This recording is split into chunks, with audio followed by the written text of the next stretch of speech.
Ողջունում ենք ձեզ COVID-19-ին նվիրված այս նոր տեսանյութում։ Մենք ձեզանից բազմաթիվ հարցեր ենք ստացել սիրտանոթային դեղորայքի կիրառման և վիրուսով վարակման ռիսկի հնարավոր բարձրացման վերաբերյալ։ Այսօր ձեր հարցերին կպատասխանի այս ոլորտի լավագույն մասնագետներից մեկը, պրոֆեսոր Ֆիցջերալդը, Փենսիլվանիայի համալսարանից։ Նա կլինիկական դեղաբան է։ Շատ շնորհակալություն, Գարեթ, այսօր մեզ միանալու և մեր հարցերին պատասխանելու համար։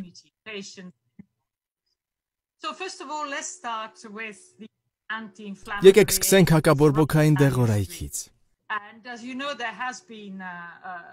Ինչպես գիտեք, այժմ մի քանի փոփոխական և տարբեր կարծիքներ են հնչում դեղերի վերաբերյալ։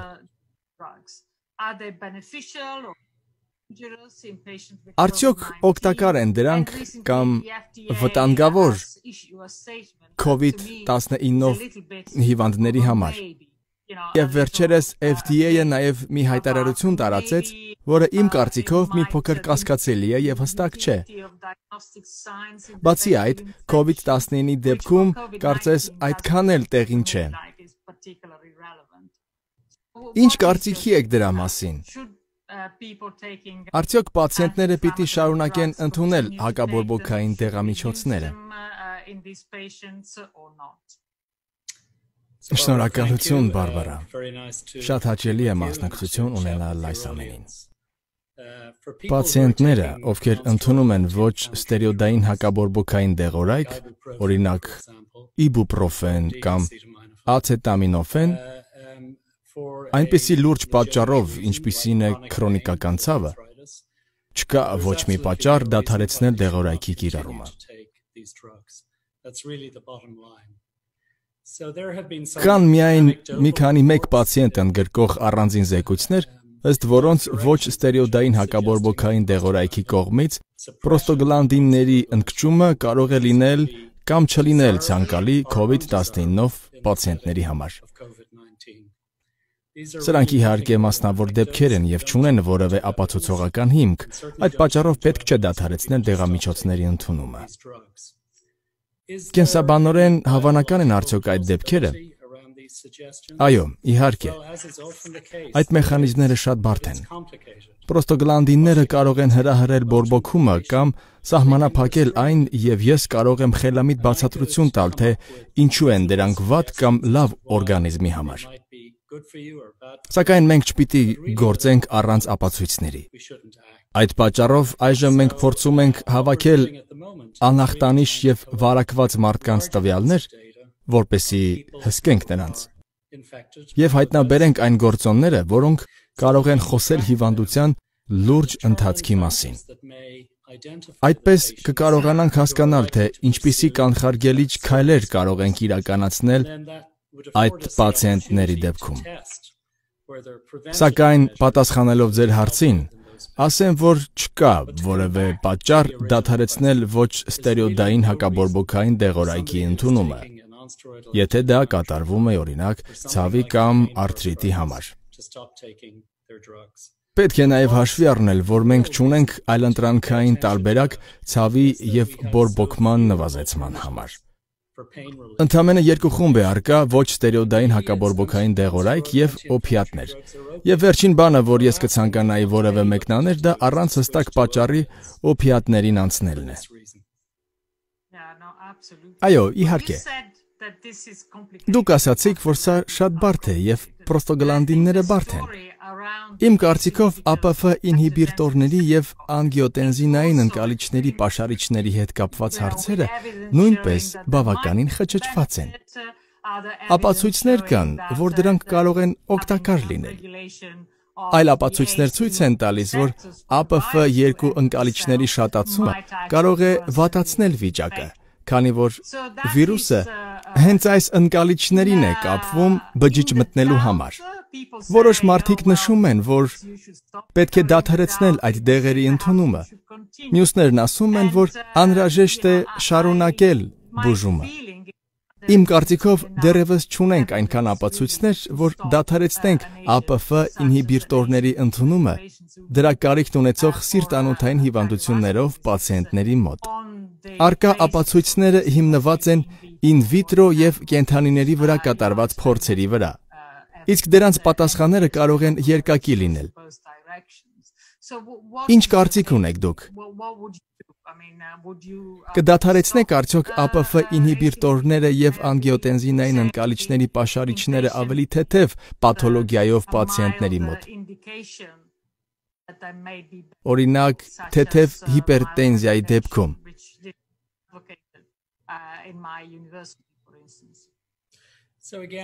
Իրավիճակը կրկին շատ նման է նախորդ հարցի հետ կապված վիճակին։ Կրկին այս դեղերը դադարեցնելու կամ ուրիշ դեղերով փոխարինելու խորհուրդները հիմնված են եզակի դեպքերի զեկույցների վրա։ Ինչպես արդեն նշեցի, այսպիսի զեկույցները կարող են երկակի եւ կասկածելի լինել։ Եվ եթե անդրադառնանք գիտությանը, կտեսնենք, որ իրավիճակը կրկին բավականին բարդ է, եւ մենք կարող ենք խելամիտ պատճառներ նշել եւ դադարեցման եւ շարունակման մոկտին։ Սակայն մենք չունենք բավարար ապացուցողական հիմք, որպեսզի ԱՊՖ ինհիբիտորներ կամ անգիոտենզինային ընկալիչների պաշարիչներ ստացող պացիենտներին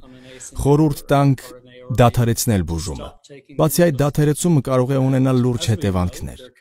Եվ եթե նույնիսկ անցնենք մեկ այլ խմբի դեղորայքի, պահանջվում է որոշակի ժամանակ դոզաները կարգավորելու համար։ Եթե պացիենտը նորմալ է տանում ԱՊՖ ինհիբիտորները եւ զարկերակային ճնշումը պահպանվում է նորմայի սահմաններում, ապա չկա որևէ պատճառ բուժումը դադարեցնելու։ Սրտաբանների Եվրոպական միության հիպերտենզիայի խորհուրդը այստեղ հայտարարություն տարածեց այս հարցի վերաբերյալ եւ բնականաբար մենք համակարծիք ենք ձեզ հետ։ Այո։ Շատ կարևոր է, որ հասարակությունը հասկանա, որ երբեմն համաձայնության գալը դանդաղ է ստացվում։ Սակայն հենց այս հարցի շուրջ հստակ համաձայնություն է ձևավորվել։ Նոր Անգլիա ամսագրում վերջին օրերի ընթացքում հրապարակվել է 2 հոդված։ Առաջինը Սքոն Սոլոմոնի կողմից ԱՄՆ, իսկ երկրորդը Ջոն Մակմուրիի կողմից Շոտլանդիա։ Երկուսն էլ եկել են նույն եզրակացությանը, որ քիչ առաջ ես ընդգծեցի։ Իսկ ոչ ստերեոդների վերաբերյալ ԱՀԿ-ի կողմից հրապարակվել էր նախազգուշացում, որը հիմնված էր Ֆրանսիայի առողջապահության նախարարի մեկնաբանության վրա։ Սակայն այդ հրապարակումը հեռացվել է EMA-ի հրապարակման հետ միասին։ Այդ պատճառով կարող եմ ասել, որ այս դեպքում ոչ թե մեկ անհատի կարծիք է արտահայտվում, այլ հստակ ձևավորված բժշկական համաձայնություն։ Եթե դուք ընդունում եք ԱՊՖ ինհիբիտորներ եւ լավ եք տանում դա, ապա չկա պատճառ բուժումը դադարեցնելու համար։ Ինձ ասացին, որ Ֆրանսիայում մարդիկ դադարեցնում էին երկրորդային կանխարգելման միջոց հանդիսացող ասպիրինի ընդունումը։ Այո։ Մեծ շփոթմունք առաջացրեց Ֆրանսիայի առողջապահության նախարարի կողմից։ Նա խորհուրդ էր տվել մարդկանց իբուպրոֆենից անցնել ացետամինոֆենի, ինչը անհեթեթություն է, քանի որ ացետամինոֆենի պատասխանի կորը մի փոքր ավելի ցածր է իբուպրոֆենից, բայց ազդեցության մեխանիզմները ամբողջությամբ նույնն են։ Դուք բավականին քննադատական վերաբերմունք ունեք քլորոքինի կիրառման վերաբերյալ։ ԱՄՆ-ի նախագահը նշել է, որ քլորոքինը բժշկության մեջ մեծագույն ձեռքբերումներից է, եւ կան սա ապացուցող հետազոտություններ։ Այն COVID-19-ով հիվանդների դեպքում Իտալիայում կիրառվող հիմնական դեղն է եւ որքան գիտեմ կա նաեւ հետազոտություն դրա կանխարգելիչ հատկության վերաբերյալ։ Կա արդյոք հստակ ապացուցողական հիմք, որ այս դեղամիջոցը արդյունավետ է COVID-19-ի դեպքում։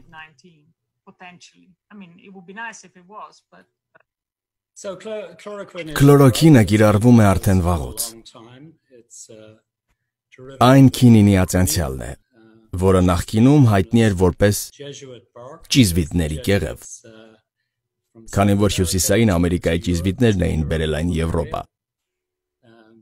որպես մալարիայի բուժում։ Հետաքրքիր փաստ է, որ Օլիվեր Քրոմվելը մահացել է մալարիայից, քանի որ հրաժարվել է բուժումից, համարելով ճիզվիտների կեղևը հակակաթոլիկ։ Ես մի փոքր շեղվեցի, բայց դա ինձ հետ է բերում Դոնալդ Թրամփի թեմային։ Դոնալդ Թրամփը հիմնվել է քլորոքինի արդյունավետությունը ենթադրող չռանդոմիզացված շատ փոքր հետազոտության վրա, որը իրականացվել է ֆրանսիացի հետազոտողի կողմից եւ ունի դիզայնի մի քանի թերություններ։ Ինձ թվում է ցանկացած ռացիոնալ գիտնականի համար այս եւ ձեր նշած մի քանի հետազոտությունները բարձրացնում են հարց, որի պատասխանը չեն տալիս։ Եվ ինչպես նախկինում նշեցի, եզակի հիվանդներով մասնավոր կլինիկական դեպքերի զեկույցների մասին, նրանք էլ չեն կարող հանդիսանալ հիմք որևէ հստակ եզրակացությունների եւ հայտարարությունների համար։ Թրամփի այս հետազոտությանը արժեքների ոչ ռացիոնալ վերագրումը եւ մարդկանց դրդումը մտածելու, որ քլորոքինը կամ հիդրոքսիլոքլորոքինը իրավիճակը կտրուկ փոխող դեղամիջոցներ են, նպաստեցին նրան, որ մարդիկ մեծ պաշարներով սկսեցին գնել այս դեղերը։ Սա իհարկե ի վնաս այն մարդկանց, ովքեր իսկապես ունեն այդ դեղերի կարիքը։ Քլորոքինը բավականին արդյունավետ է կարմիր գայլախտի որոշ տեսակների դեպքում։ Այս ամենի հետևանքով առաջացավ տվյալ դեղերի պակաս։ Այլ է, երբ դուք գնում եք դեղը եւ պահում այն իրավիճակի համար, երբ կվարակվեք COVID-19-ով, այլ է, երբ մարդկանց խրախուսում ես ընդունել դեղը ախտանշանների բացակայության դեպքում եւ հույս ունենալ, որ այլևս չեն վարակվի։ Մարդիկ սկսեցին անել վերջինը։ Բացի այդ, այս դեղերը լիովին անվտանգ չեն։ Շատ սխալ է խորհուրդ տալ մարդկանց ընդունել դրանք կանխարգելիչ նպատակով։ Այս դեղերի հաճախակի կողմնակի ազդեցությունները ստամոքսաղիքային են, իսկ մենք գիտենք, որ հենց COVID-19-ը կարող է դրսևորել ստամոքսաղիքային խնդիրների ձևով։ Այսպիսով, այս դեղերը կարող են քողարկել հիվանդությունը։ Ավելի անհանգստացնող է այն, որ դրանք կարող են առաջացնել արիթմիաներ եւ բերել մահվան։ Իմ կարծիքով, առանց հստակ ապացուցողական հիմքի, մարդկանց նման տեղեկատվություն հայտնելը ունեցավ շատ բացասական, կողմնակի ազդեցություններ։ Հարցի պատասխանը ստանալու միակ ձևը ռանդոմիզացված հետազոտություն իրականացնելն է եւ հաշվի առնելով հիվանդների քանակի արագ աճը, հնարավոր է իրականացնել այդ հետազոտությունը բավականին արագ։ Ես գիտեմ, որ մեր կենտրոնում այժմ իրականացվում է քլորոքինի ռանդոմիզացված հետազոտություն եւ վստահ եմ, որ շատ այլ կենտրոններում նման հետազոտություններ նույնպես իրականացվում են։ Շուտով մենք կունենանք հստակ ապացույցներ, իսկ մինչ այդ ես խորհուրդ չեմ տալիս մեծ քանակով գնել կամ ընդունել քլորոքին։ Շատ լավ։ Քլորոքինից բացի, ուրիշ ինչ տիպի հետազոտություններ են պետք իրականացնել։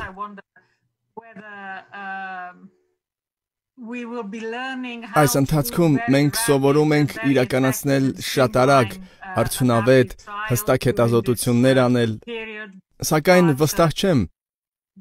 որ պիտի հույս ունենանք մեծ արդյունքների։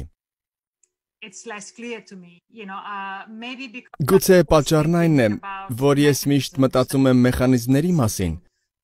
Գուցե պետք է նոր բան մտածենք, ոչ թե ուղղակի ռանդոմիզացնենք հակավիրուսային դեղորայքը։ Դուք ինչ եք մտածում այս թեմայի շուրջ։ Ես մտածում եմ, որ հույս ունենալու շատ պատճառներ կան։ Առաջին պատճառն այն է, որ արդեն գիտենք, թե ինչն է բերելու կորի հարթեցմանը։ Մենք ունենք տվյալներ Ուհանի և Չինաստանի մյուս քաղաքների, ինչպես նաև այլ ասիական երկրների համեմատության վերաբերյալ։ Այժմ ունենք նաև տվյալներ Իտալիայից և շուտով կունենանք նաև Իսպանիայից։ Իսկ այստեղ համեմատում ենք Նյու Յորքը և Սիեթլը։ Մեկուսացումը և մարդկանց կողմից պարտաճանաչորեն դրա պահպանումը օգնում է հարթեցնել կորը։ Արդյունավետությունը իհարկե տատանվում է կախված վայրից, բայց դա հուսալու հնարավորություն է։ Դա կօգնի նվազեցնել բժշկության ծառայությունների ծանրաբեռնումը։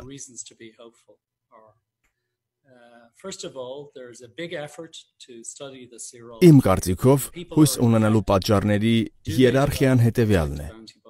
Առաջին հերթին անհրաժեշտ է ուսումնասիրել շրջաբանությունը, հասկանալու համար, թե արդյոք վարակված մարդկանց մոտ ձևավորվում են պատշաճ հակամարմիններ։ Այժմ մեր ունեցած գիտական ապացույցները սահմանափակվում են միայն մի քանի վարակված մակականների մոտ հակամարմինների հայտնաբերմամբ։ Այդ մակականներին փորձել են կրկին վարակել, սակայն հակամարմինները պաշտպանել են օրգանիզմը վիրուսից։ Այդ պատճառով շատ կարևոր է ստանալ շրջաբանական գործող գնահատման թեստեր, որոնցով հնարավոր կլինի որոշել, թե արդյոք ձևավորված հակամարմինները պաշտպանիչ են, եւ եթե դրանք պաշտպանիչ են, դա կօգնի վերակենտրոնացնել վարակված բժշկական անձնակազմին եւ թույլ տալ վերադառնալ աշխատանքի, ինչը կտրուկ կփոխի իրավիճակը։ Դա նաեւ կմեծացնի թերապևտիկ նպատակով արդեն լավացած մարդկանց պլազման կիրառելու հավանականությունը։ Սա դրական մտածելու առաջին պատճառն է։ Երկրորդ պատճառն այն է, որ մի քանի խմբեր աշխատում են COVID-19-ի դեմ պատվաստանյութի ստեղծման վրա։ Եվ այդ խմբերի քանակը աճում է ամբողջ աշխարհում։ Դեյվ Ուիները, ով արդեն հաջողությամբ ստեղծել է պատվաստանյութեր MERS-ի և SARS-ի դեմ, որոնք կորոնավիրուսի այլ տեսակներն են, սկսել է իր պատվաստանյութի փորձարկումը անցած շաբաթ։ Եվ ինչպես դուք նշեցիք, ինձ թվում է մենք ոչ միայն կտեսնենք նոր թերապևտիկ միջոցների գնահատման նշանակալի շատացում, այլ նաև կունենանք փոփոխություններ այս միջոցների վերահսկման հարցում, երբ դրանք դառնան ապահով և արդյունավետ։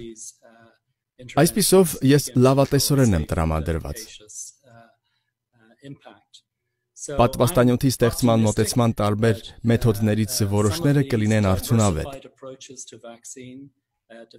Իմ կարծիքով մենք ունենք նոր թերապևտիկ միջոցների զարգացման լավ մոտեցումներ,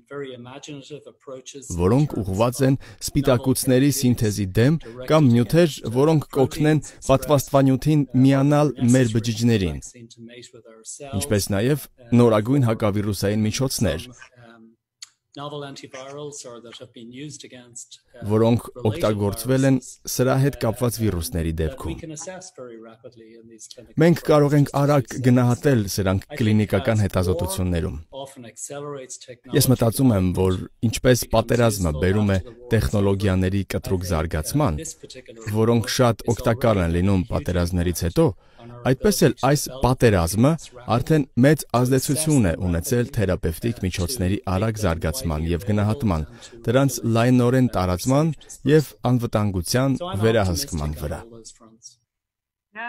Թող որ դա այդպես լինի, թող որ դա լինի այս իրավիճակի արդյունքը։ Այո, իհարկե։ Դուք արդեն հստակ ներկայացրեցիք ձեր տեսակետը, բայց եկեք վերջին անգամ արագ անցնենք այսպես գլխավոր կետերով։ Եթե դուք ստանում եք ՎՍՀԲԴ, ԱՊՖ ինհիբիտորներ կամ անգիոտենզինային ընկալիչների պաշարիչներ, շարունակեք ընդունել դրանք, քանի դեռ չկան հակառակի մասին խոսող հստակ ապացույցներ, ոչ թե ուղղակի կարծիքներ և եզակի դեպքեր։ Այժմ այդ դեղերի ընդունման դադարեցումը չունի ապացուցողական հիմք։ Երկրորդը, ես խորհուրդ կտամ մեծ քանակությամբ չգնել կամ հատկապես չխմել քլորոքին որպես կանխարգելիչ միջոց։ Այժմ իրականացվում են ռանդոմիզացված հետազոտություններ դրա արդյունավետությունը եւ անվտանգությունը ստուգելու համար։ Ես ինքս մեծ սպասումներ չունեմ, սակայն դա իմ անձնական կարծիքն է։ Եվ վերջում COVID-19-ի դեպքում քլորոքինի ընդունման չափազանցված ցուցումները ուղղակի շեղելու նպատակ ունեն եւ իմ կարծիքով քաղաքական խաղի մաս են կազմում։ Սա իրականության հետ կապ չունի եւ FDA-ը ոչ մի կերպ չի հաստատել քլորոքինի առավելությունը այլ դեղերի նկատմամբ։ Բայց այժմ շատ հետազոտություններ են իրականացվում։ Դա արագ զարգացող ոլորտ է եւ ամբողջ աշխարհում գիտական ոլորտը միավորվել է այս հարցերին պատասխան տալու համար։ Ես հուսով եմ, որ շատ շուտով կստանանք արդյունքը։ Հրաշալի է։ Շատ շնորհակալություն, Գարեթ։ Դուք շատ հստակ եւ տեղեկատվական ձևով ներկայացրեցիք մեզ հետաքրքրող հարցերի պատասխանները եւ վերջում գտաք նաեւ իրավիճակի դրական կողմերը։ Շնորհակալություն եւ ցտեսություն։ Շնորհակալ եմ։ Առայժմ։